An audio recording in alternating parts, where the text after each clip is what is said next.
नमस्कार, मैं रवीश कुमार। यह सबसे मुफीद वक्त है शोध करने का कि हम हिंदुस्तानी अपने घरों में किन किन प्रकार से नोट बचाकर रखते हैं। घरों में पैसे बचाने के तमाम ठिकाने के दिलचस्प किस्से सामने आएंगे। घरों में पैसा बचाने की यह कुशलता सैकड़ों साल पुरानी है। ठीक है कि bank, credit card, debit card, mobile banking हमारे समय के नए तरीके हैं, लेकिन हमारे इसी समय में अपने अंटी में नोट दबाकर रखने की प्रथा भी बदस्तूर चल रही है। यह गुप्त धन परिवारों की आखिरी सांस है। आप भी फोन कर अपनी नानी दादी से पता कीजिए कि वो क्यों इस तरह से पैसे बचाकर रखती हैं। बचाकर यानी छिपाकर। अगर हिंदुस्तान की करोड़ों औरतों के बचाए इन पैसों को आयकर विभाग के नीरस और डरावने कानून की नजर से देखेंगे तो अपने समाज को समझने में गलती कर सकते हैं।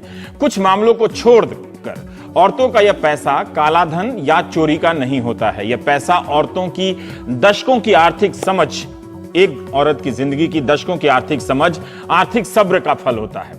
होता कम है मात्रा में, लेकिन आप प्लीज इसे चोरी का पैसा ना कहें। हमें आम औरतों के बचाए पैसे को काला धन स्टॉक रखने वालों के साथ मिक्स नहीं करना चाहिए। औरतें ये पैसा अपने लिए नहीं बचाती हैं, ना ही अपने ऊपर खर्च करती हैं। अपनी तमाम इच्छाओं को मारकर बचत की निरंतर साधना में लगी रहती हैं। यह पैसा औरतों की आर्थिक स्वतंत्रता का संबल होता है। इसकी खूबी यह होती है कि यह किसी की नजर में नहीं होता, मगर सबको जोड़ता चलता है। इन पैसों के जरिए विवाहित औरतें अपने मायके के रिश्ते को सींचती रहती हैं। कभी भाई को कुछ दे दिया, कभी माई को कुछ दे दिया। इस पैसे को जब आप बैंक में रख देंगे तो हो सकता है कि अपने मायके से थोड़ी दूर हो जाएं वे। बैंक में रखे पैसे को पति और बच्चों से छिपाना मुश्किल है। परेशानी इस बात की नहीं है कि सरकार जान जाएगी, परेशानी इस बात से है कि समाज और ससुराल वाले जान जाएंगे। इंडियन एक्सप्रेस में ही एक किस्सा छपा है कि चाय वाले की पत्नी ने 500 के 2-2 नोट रजाई की परतों में छिपाकर रखे थे। हो सकता है यह उसके बुढ़ापे का सहारा हो, आसरा हो कि कुछ होगा तो यह पैसा काम आ सकता है। औरतों को यह पैसा मात्रा में कम होता है, मगर बैंक में रखे पैसे से ज्यादा सहारा देता है। जब यह पैसा बैंकों में जाएगा तो अर्थव्यवस्था को नया सहारा तो मिलेगा, लेकिन औरत विरोधी इस समाज में आंचल के कोने में छिपी उनकी आजादी का छोटा सा जरिया भी लेता चला जाएगा। इस नजर से देखेंगे तो औरतों के पास जमा लाख, 2 लाख या 500,000 के नोट का मनोविज्ञान आपको समझ पाएंगे। सदियों पुराना एक सिस्टम जा रहा है, उसके बारे में बात तो कर ही सकते हैं। इस छोटे से पैसे के बैंक में पहुंचने से औरतों की सामाजिक स्थिति पर क्या असर पड़ेगा? मेरी नजर में यह इतना बड़ा मसला है कि तमाम विश्वविद्यालयों के रिसर्चरों को सारा काम छोड़कर इस पर लग जाना चाहिए, क्योंकि अमीर से लेकर गरीब औरतों ने बचत के इस गुप्त तरीके को अपनाया है। क्यों कई औरतें इस फैसले से आतंकित हैं? स्त्री धन उनकी आर्थिक स्वतंत्रता की छोटी सी खिड़की है, जिसे वो अपनी मर्जी से खोलती हैं, अपनी मर्जी से बंद कर देती हैं। क्या यह सुरक्षा बैंक और सरकार दे सकती हैं? गुप्त धन उन औरतों के पास भी होता है जिनके पास बैंक के खाते होते हैं। यह होता है तो होता है, जैसे बच्चों के गुल्लक होते हैं हमारे घरों में। बैंक के पहले से हैं और जब बैंक डूब जाएंगे तब भी ये रहेंगे। स्त्री धन नहीं डूबता। वॉल स्ट्रीट पर बड़े बड़े बैंक कंगाल हो जाते हैं। हमने कई सहभागियों की मदद से पता किया कि उनके घरों में ऐसे पैसे को क्या कहते हैं जिसे औरतें सबकी नजरों से बचाकर रखती हैं। हमारे गांव की तरफ तो औरतें इस गुप्त धन को कोसिला कहती हैं। भोजपुरी में ऐसे कहती हैं कि जरूर कोसिला में धैले हुई हैं, मतलब गुप्त पैसा होगा उनके पास। कहीं कहीं चोरौका, चोरौधा या चोरिता पैसा भी कहा जाता है। बेगूसराय में गांठ बोलते हैं। बिहार के मगध प्रांत यानी गया, नवादा, जहानाबाद और औरंगाबाद में इसे निहाली कहते हैं। निहाली में कितना पैसा रखा है अपनी मां से लोग पूछते हैं। निहाली यानी रजाई को भी कहते हैं। समस्तीपुर में इसे खूंट का पैसा कहते हैं। वैशाली में औरतों का गुप्त धन अचरा कहलाता है और मर्दों का फाड़ा। यूपी के सिद्धार्थनगर में कहीं अचरा बोलते हैं तो कहीं फूंफी बोलते हैं। बहराइच और गोरखपुर में कहीं कहीं कोलौध का पैसा कहते हैं। पोटली का भी पैसा कहते हैं। उत्तराखंड के कुमाऊं में लुकई डबल कहते हैं। डबल मतलब पैसा। हरियाणा में ऐसे पैसों को कहते हैं कि अड़ी अड़ास में काम आएगा, मतलब मुसीबत में काम आएगा। हरियाणा में धरोड़ और गुप्ती कहते हैं। बुंदेलखंड में कुठिया का धन कहते हैं। कुठिया का धन। आजमगढ़ में कोलावरी कहते हैं। कोलावरी डी नहीं, कोलावरी कहते हैं। यानी कितने शब्दों की ये नई दुनिया है जो अब शायद नहीं रहेंगी। करोड़ों परिवारों में औरतें इस फैसले से अपने आंगन में, अपने ड्राइंग रूम में संदिग्ध हो गई हैं। चोर की तरह देखी जा रही हैं। सब हैरानी से देख रहे हैं इतना पैसा कहां से कब बचा लिया। वो रात रात जाग रही हैं कि कैसे पति को बताएं, ससुर को बताएं या पिता को बताएं। वे अपने ही घर में निहत्था हो गई हैं। वो इस भय से कांप भी रही हैं कि घर में सबको पता चल गया है, अब उनका पैसा उनके हाथ में चला जाएगा। हो सकता है कि वे सरकार के फैसले के साथ हैं, लेकिन उनके मन के किसी कोने में सदियों से चली आ रही आजादी की यह नेमत खो जाने का डर बैठा हुआ है। मैं खुद इस फैसले के जश्न में शामिल हूं, लेकिन औरतों के इस भय को समझने में कोई बुराई नहीं है। वैसे भी अब तो जो जा रहा है उसे रोका नहीं जा सकता है, लेकिन जो जा रहा है उसे देखा तो जा सकता है कि जाते जाते ये कैसे सता रहा है। हमारे एक सहयोगी ने घर पर काम करने वाली का एक वीडियो रिकॉर्ड किया, जिसमें उन्होंने कहा कि 500-500 रुपए के नोट से उन्होंने 5000 रुपए जमा किए हैं पोती की शादी के लिए। जब हमारे सहयोगी ने कहा कि इसे टीवी पर दिखा दें, तो उसने हाथ जोड़ लिया कि पति को पता चल जाएगा। पति ही नहीं, बच्चों से भी पैसा बचाकर रखती हैं हमारी औरतें। हो सकता है कि बैंकों से जुड़ने से वो नए संबल के नए तरीके की आदी हो जाएं, लेकिन इतनी पुरानी परंपरा जा रही है, कुछ तो घबराहट होगी। पोती की शादी का पैसा गुप्त रखने की जिद उस दादी ने क्यों पाली थी, इसे आयकर अधिकारी कभी नहीं समझ सकते, ना ही किसी वित्त मंत्री के बस की बात है। इसलिए दूर दराज के गांव और कस्बों की औरतों से बात कीजिए कि यह सबके हित में हो रहा है, डरने की बात नहीं है। स्त्री धन कहलाता भले धन है, मगर होता बहुत कम है। परिवारों में सामाजिक सुरक्षा का यह आखिरी और गुप्त दुर्ग होता है, किला होता है। सरकार ने भी कहा कि 2.5 लाख तक की राशि औरतें आराम से बैंक में लेकर जा सकती हैं, अपने खाते में जमा कराना पड़ेगा। उनसे कोई नहीं पूछेगा कि कहां से ये पैसा आया। सवाल पूछताछ का नहीं है, सवाल है पता चल जाने का, घरों में पता चल जाने का। जिस पैसे को हमारी औरतें सदियों से पता नहीं चलने दिया उन्होंने, वो राज जब घरों में खुलेगा तो उनकी स्थिति क्या होगी। क्या पता छोटी सी आजादी जाने के बदले कोई बड़ी आजादी उनका इंतजार कर रही हो। काला धन जाने के जश्न में मैं अखबारों को पलटता रहा, सहयोगियों के वीडियो फुटेज भी देखता रहा कि किसी तस्वीर में वो लोग तो दिखेंगे, यानी मंत्री, बड़े बड़े वो सब सेठ जिनकी कल्पना हम करते हैं कि उनके यहाँ बोरियों में पैसा भरा होगा, वो लाइन में होंगे, वो दहाड़ मारकर रो रहे होंगे। बैंकों की लाइन लगी तो खुद भी गया देखने के लिए, मगर वहां जो लोग लाइन में थे ऐसी हालत के नहीं लगे कि उनके घरों में बोरी की बोरी नोट रखे हों। क्या ऐसे लोगों ने आपके अपने पैसे को ठिकाने लगा दिया है, या इत्मीनान है कि जुगाड़ कर लेंगे, बोरी में ना सही बैग में पैसा बच जाएगा। कुछ ने कहा कि ये ऊपर ऊपर हंस तो रहे हैं, मगर अंदर अंदर रो रहे हैं। अगर ऐसे लोगों में से किसी को बाहर बाहर रोने का इरादा हो तो मुझसे संपर्क कर सकते हैं। मीडिया इनके सन्नाटे को दर्ज नहीं कर पा रहा है। अगर 500,000 के नोटों को बोरियों में और बिस्तरों में दबा कर रखने वाले लोग बहुत गुस्से में हैं, तो प्लीज टीवी पर आकर अपने मन की बात कहिए ना। कहिए कि मार पड़ी है, और किशोर कुमार का वो गाना भी गाइए कि पता है तुम्हें क्या, कहां दर्द है, यहां हाथ रखना, यहां दर्द है। गम का फसाना बन गया अच्छा, पत्रकार ने आकर मेरा हाल तो पूछा। फिलहाल सड़कों पर जो दिख रहे हैं वो लगते नहीं कि बोरियों वाले हैं। कहीं ये लोग सोने चांदी की दुकानों की तरफ तो नहीं चले गए। आप भी अपनी छोटी मोटी परेशानी छोड़कर ऐसे लोग अगर रोते मिले तो हमें बताइए। हम बेकार में बैंक जा रहे हैं, वो अपने कमरे में हंसते हंसते लोटपोट हो रहे होंगे। ऐसा बिल्कुल नहीं होना चाहिए।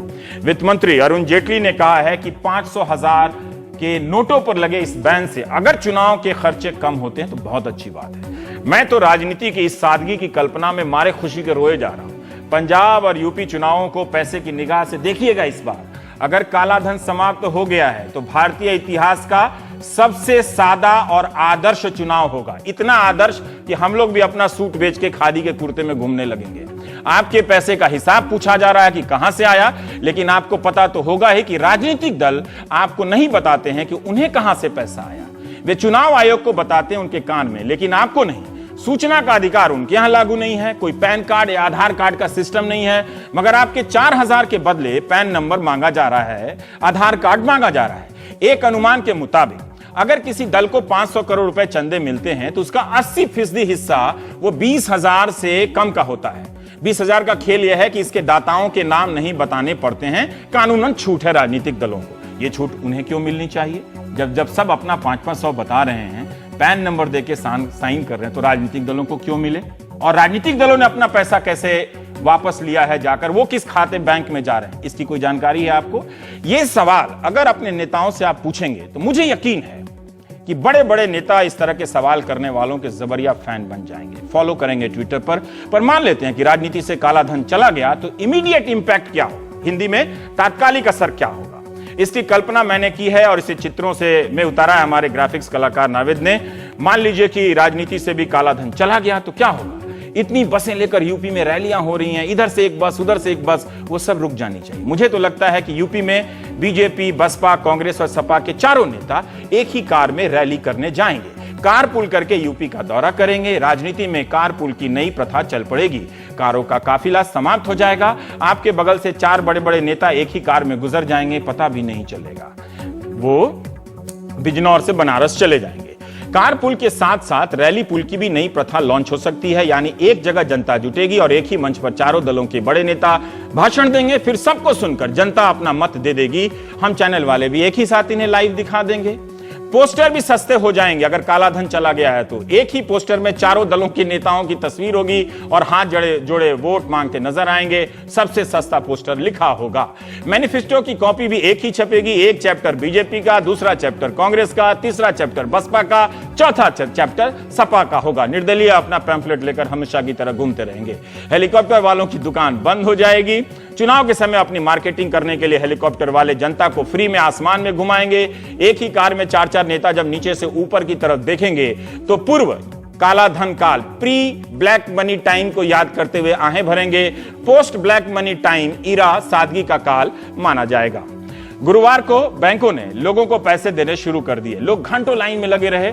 मैंने भी ऐसे कई लोगों से बात की, मुलाकात की। एक बात नजर आई, ये लोग परेशान तो हैं मगर सरकार के फैसले से नाराज नहीं है।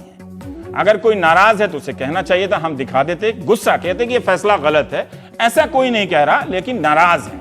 उस नाराजगी में भी एक खास किस्म का धीरज है। कहीं से भी बैंकों के बाहर हंगामे या मारपीट की वैसी कोई अप्रत्याशित खबर नहीं आई। तब भी जब कई जगहों पर काउंटर समय से पहले बंद हो गए, 4000 की जगह 2000 ही मिला, लोग धीरज के साथ लाइन में लगे रहे। अपनी परेशानी जरूर बता रहे हैं, लेकिन यह नहीं कह रहे कि सरकार ने गलत कर दिया। लोगों के इस धीरज का प्रधानमंत्री ने भी एक तरह से एक्नॉलेज किया है, उसे स्वीकार किया है और सराहना की है। एम्स में ओपीडी में अगर क्लिनिकल चार्ज अलग होता है, 500 रुपए से कम होगा तो 2 दिनों के लिए बिल माफ कर दिया गया है। दवा की दुकानों पर 500 के नोट लिए जा रहे हैं। कई लोग कह रहे हैं कि दुकानदार 500 लेकर छुट्टे नहीं दे रहा। अब इस बात को ऐसे समझिए, बाजार में जितनी करेंसी है उसका 86% हिस्सा 500 और 1000 के नोटों का है। तो जाहिर है बाकी 14% में 10, 20, 50 और 100 के नोट होंगे। 14% नोट से 86% की भरपाई नहीं हो सकती है।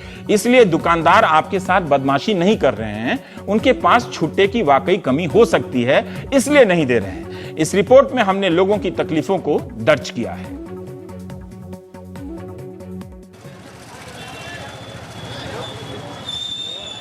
बुलंदशहर से 7 किलोमीटर दूर गंगरवा गांव। यहां हर हफ्ते लगने वाले इस बाजार में इस बार वो रौनक नहीं दिखी। खरीदार बहुत कम और दुकानें सूनी। वजह वही, दुकानदार सिर्फ छोटे नोट ले रहे हैं। 500 का नोट दो तो कह रहे हैं कि पूरा खर्च करो, छुट्टा नहीं है। भूख मार रहे सुबह से, अब 500 रुपए लाए किसी से कर्ज का, तो कहना है 300 रुपए का सौदा लिया, तो लोग कह रहे हैं 200 रुपए लेके जाओ। सगली दिक्कत इसलिए आ रही है क्योंकि खुले नहीं है। खुले है जो भी वो सारे दे दिए, 2-3 हजार रुपए के लेके आए, वो सारे दे दिए, तो अब ग्राहक जो लौट के जा रहे हैं। करीब ही गांव नेथला में पंजाब नेशनल बैंक की शाखा पर पुराने नोट बदलवाने वालों की भीड़ दिखी, लेकिन बैंक में कैश खत्म हो चुका था। पैसे बदली करने के लिए आए थे, 500 के 1000 के लाइन में लग रहे थे। लाइन में नंबर आया था तो पैसे खत्म हो गए। जब मांग बहुत ज्यादा बढ़ जाती है और सप्लाई थोड़ी कम हो जाती है, थोड़ा सा दिक्कत होती है, लेकिन कल से फिर सब नॉर्मल हो जाएगा। इटावा से 25 किलोमीटर दूर चंबल के बीहड़ों में है ये गांव जरहीली। यहाँ के गरीब और मजदूर तबके के लोग परेशान हैं। पाई पाई कर बजाय 500 और 1000 के नोट 10 किलोमीटर दूर बैंक में बदलवाने कैसे जाएं? गए तो मजदूरी मारी जाएगी। छुट्टा है नहीं और बाजार में बड़े नोट कोई ले नहीं रहा। हर चीज की परेशानी आ रही। वो कुछ चीज नहीं ले पा रहा है, दुकान से मजदूर भर गए, दुकान से ले नहीं पा रहे, दुकानों पर चेंज नहीं हो रहा है। यहाँ से 10 किलोमीटर बैंक पड़ती, 10 किलोमीटर डाकखाना पड़ता। वहाँ जाएंगे, एक दिन की मजदूरी खोएंगे। दूध की परेशानी, भैंसिया खरा लेने, भूस लेने, बच्चे की फीस जमा करने, ड्रेस लेने। अब परेशानी तो यही है, जैसे 500 का नोट हम पे है, काम कराएला मजबूर पे, और भाई पैसा दे तो ले नहीं रहा। कानपुर के सनिगवा गांव के लोग इसलिए परेशान हैं कि आसपास न कोई बैंक है न कोई डाकखाना। मेहनत मजदूरी कर जो पैसा जमा किया उसे बदलवाने अब कहां जाएं? उधर बिहार के जहानाबाद में छुट्टे न होने का असर एक अंतिम संस्कार पर पड़ता दिखा। अपने पिता का अंतिम संस्कार कर रहे रामदेव ने बताया कि दुकानदार 500 और 1000 के नोट पर सामान दे ही नहीं रहे। 11 नवंबर को दशम कर्म और 13 नवंबर को श्राद्ध है। 50,000 से ऊपर का खर्च आ रहा है, लेकिन इसे चुकाएंगे कैसे? लड़का गया दुकान में सौदा लेने, तो कह रहा है कि जैसे अब हम बे पैसा के ये 500 लाल खुदरा करके लिया तो देवो, न तो ऐसे न देवो। बिहार के ही जमुई जिले के हरनी गांव में भी लोग परेशान ही दिखे। घर के पास की जिन छोटी छोटी किराने की दुकानों से सालों से राशन ले रहे हैं, वहां अब उनके नोट नहीं चल रहे। पहले दिन तो उधार मिल गया, लेकिन दूसरे दिन उधार देने से दुकानदार कतरा रहे हैं। नतीजा दाल सब्जी बनी नहीं, साग भात और नमक रोटी से ही पेट भरना पड़ा। 500 का नोट इधर ग्रामीण क्षेत्र से लेकर के नहीं लेते हैं और सरकार बंद कर चुका है, इसलिए करके पैसा अभी नहीं ले रहे हैं, क्योंकि यहाँ ग्रामीण क्षेत्र है, पैसा 500 का नोट 1000 का नहीं चल रहा है और यहाँ बैंक भी नहीं है जो हम लगा करके जमा कर सकते हैं, निकाल सकते। गांव के लोगों का कहना है कि इन नोटों में उनकी मेहनत की पाई पाई मिली हुई है। इन्हें नए नोटों में बदलने 25 किलोमीटर दूर शहर तक जाना सबके लिए संभव नहीं। रोजगार करते हैं, मजदूरी करते हैं, अपने खाने कमाने के लिए, बाल बच्चा के लिए। मैंने आलू लाने के लिए दुकान गए तो दुकान में दुकानदार को 500 का नोट दिए। दुकानदार बोला कि मैं 500 का नोट नहीं लेंगे, कारण कि मोदी सरकार ही बंद कर दिया है, तो मैं कहाँ से लेंगे। अर्थव्यवस्था से काला पैसा निकालने की मोदी सरकार की कोशिश का एक नतीजा ये भी है। जिन गांवों में अभी बैंकों की पहुंच नहीं है, वहां के लोगों के लिए नए नोटों का रास्ता बहुत लंबा हो सकता है और जब तक नए नोट उन तक नहीं पहुंचते, तब तक उनकी परेशानियां बनी रहेंगी। Bureau report, NDTV India. जबकि प्रधानमंत्री ने अपने भाषण में खास तौर से ये बात कही थी कि शमशान में भी 500 और 1000 रुपए के नोट दिए जा सकते हैं, तो परेशान होने से पहले इस बात को ठीक से आप देखिए कि क्या क्या सूचनाएं आपको दी गई हैं। अखबारों में छपा होगा, टीवी में आ रहा होगा, या फिर आप अपने जिला से या फिर और लोगों से भी पूछ सकते हैं। इस बात को भी दर्ज करना चाहिए कि जब 2-3 दिनों तक लोगों के हाथ में खर्च करने के लिए पैसे नहीं थे, उन्होंने क्या किया। कई जगहों से आ रही खबरों से ऐसा लग रहा है कि लोग सरकार से भी 10 कदम आगे जाकर नए नए प्रयोग कर रहे हैं। छुट्टे नहीं थे तो क्या हुआ, लोगों ने जो तरीका निकाला उस पर एक अलग से किताब निकल सकती है। यह सब बताता है कि हमारा समाज कितनी तेजी से भरोसे के नए नए संबंधों को खोज लाता है। मैं उनकी बात नहीं कर रहा जो काला धन को सफेद करने में दिमाग लगा रहे हैं, उनकी कर रहा हूं जो काला धन को मिटाने के इस अभियान में साथ देते हुए प्रयोग कर रहे हैं कि खुद भी दिक्कत ना हो, लोगों को भी दिक्कत ना हो।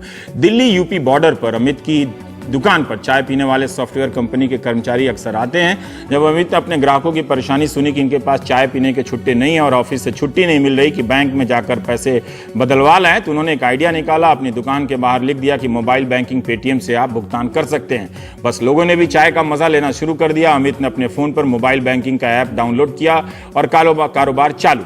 चाय दुकान के अलावा सिंघाड़ा बेचने वाले ने भी पेटीएम का बोर्ड लगा दिया है। चाट पकौड़ी की दुकान पर भी पेटीएम चलने लगा है। पेटीएम के चीफ विजय शेखर शर्मा ने इन 2 तस्वीरों को, आखिरी तस्वीर को ट्वीट किया है। पहली वाली नोएडा वाली तस्वीर हमारे अपने रिपोर्टर की है। पेटीएम ने अखबारों में धड़ाधड़ विज्ञापन भी देना शुरू कर दिया। प्रधानमंत्री का शुक्रिया अदा करते हुए उनकी तस्वीर लगाई। नारा दिया है कि एटीएम नहीं पेटीएम करो। पिछले 2-3 दिनों में पेटीएम की ट्रैफिक 7 गुना बढ़ गई है, उससे भी कई गुना बढ़ने की बात हो रही है और इसके जरिए लेन देन में 250 गुना का उछाल आया है। पेयू एक और मोबाइल सर्विस है, उसने कहा है कि आमतौर पर रोज 12 लाख लेन देन होता है पेयू, और बुधवार को 25 लाख हो गया। फ्री चार्ज ने कहा है कि उनका औसत वॉलेट बैलेंस 12 गुना ज्यादा बढ़ गया है। ये सब मोबाइल बैंकिंग के नए नए प्रकार हैं। आप इनमें पैसा डालते हैं और तुरंत भुगतान करते चलते बनते हैं। मोबाइल बैंकिंग से इस वक्त कई ग्राहक, करोड़ों ग्राहक अपना काम चला रहे हैं, जुड़े हैं। जैसे जैसे सरकार के पास परेशानियां पहुंच रही हैं, समाधान के नए नए ऐलान भी हो रहे हैं। तो इसलिए आप टीवी या समाचार जगहों पर भी आप नजर रखें, एजेंसियों पर। सरकार ने कहा है कि बिजली के बिल आप शुक्रवार तक 500 और 1000 रुपए के पुराने नोटों से भुगतान कर सकते हैं। मेट्रो में लोगों ने 1000 रुपए के कार्ड पहले ही रिचार्ज करा लिए, जो उनके लंबे समय तक काम आएगा। लोगों ने पेट्रोल भी भरा लिए, जो उन्हीं की गाड़ी में रहेगा। कई लोगों ने अपने पुराने नोटों को बचाने के लिए महंगे रेल टिकट खरीदने शुरू कर दिए। प्रथम श्रेणी के टिकटों की बिक्री बढ़ गई। लोग वेटिंग लिस्ट के टिकट खरीदने लगे। उन्हें लगा कि बाद में इसे कैंसिल कराकर भजा लेंगे, लेकिन सरकार भी साथ साथ नजर रख रही है। वो भी लोगों के नए नए आइडिया के साथ compete कर रही है। भारतीय रेल के प्रवक्ता अनिल सक्सेना ने कहा है कि 11 नवंबर तक वेटिंग टिकट वाले खरीदने वालों को 10,000 से अधिक नगद रिफंड नहीं मिलेगा, बाकी पैसा सीधे उनके पर्सनल अकाउंट में भेजा जाएगा। 11 नवंबर तक 500 और 1,000 रुपए के नोट से टिकट खरीदने की छूट मिली हुई है, जिसके चलते नकदी के लेन देन में काफी बढ़ोतरी हो गई है रेलवे के टिकट काउंटर पर। अनिल सक्सेना ने कहा कि किसी बैंक खाते में बड़ा कैश रिफंड होता है तो उसकी जांच की जाएगी। क्या इतने अधिकारी हैं, यह भी देखने की बात होगी कि देखेंगे कि सरकार कितने लोगों के खिलाफ ऐसे जांच होती है, उसे क्या आंकड़ा देती है, तो आने वाले समय में पता चलेगा।